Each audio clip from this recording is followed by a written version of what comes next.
Helpful for life. Another popular countertop material is called solid surface.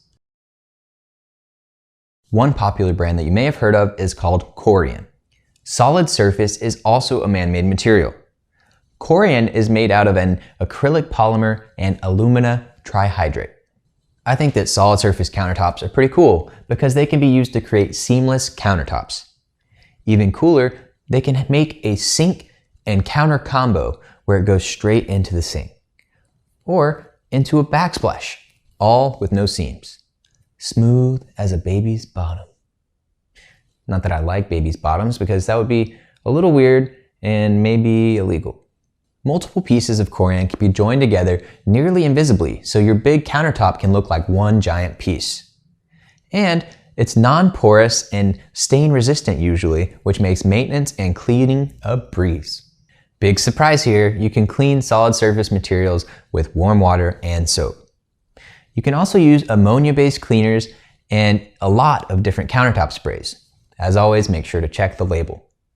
However, window cleaners can leave a waxy buildup according to the company Corian, so you may not want to use those. For disinfecting, you can use a bleach water solution. Go online to figure out the recommendation for your specific manufacturer. If you have a sink that's made out of solid surface, that may need some additional attention with some separate steps, so you also want to check out online for that. In general, solid surface counters can tolerate a lot more chemicals than the stone ones can. However, since it is man-made, those recommendations can vary from manufacturer to manufacturer, so ideally you check with them. Laminate is layers of paper and resin to make a smooth plastic sheet. That sheet is then put on top of particle board or plywood to create your counters. A popular brand you may have heard of is Formica. And fortunately for you, laminate is one of the easier countertops to clean. All you need to do is wait for it.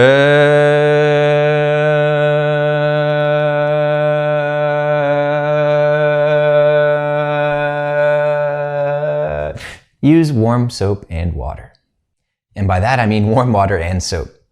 A lot of countertop sprays can be used to clean laminate as well. Check the label, of course. Mild glass cleaner can be used to clean laminate as well. And if you have some particularly tough spots, use a little bit of baking soda to scrub it out. For disinfecting, you can use isopropyl alcohol. Make sure to avoid abrasives, harsh chemicals, and bleach. We didn't see much about the use of vinegar with laminate, so do your own research for that one.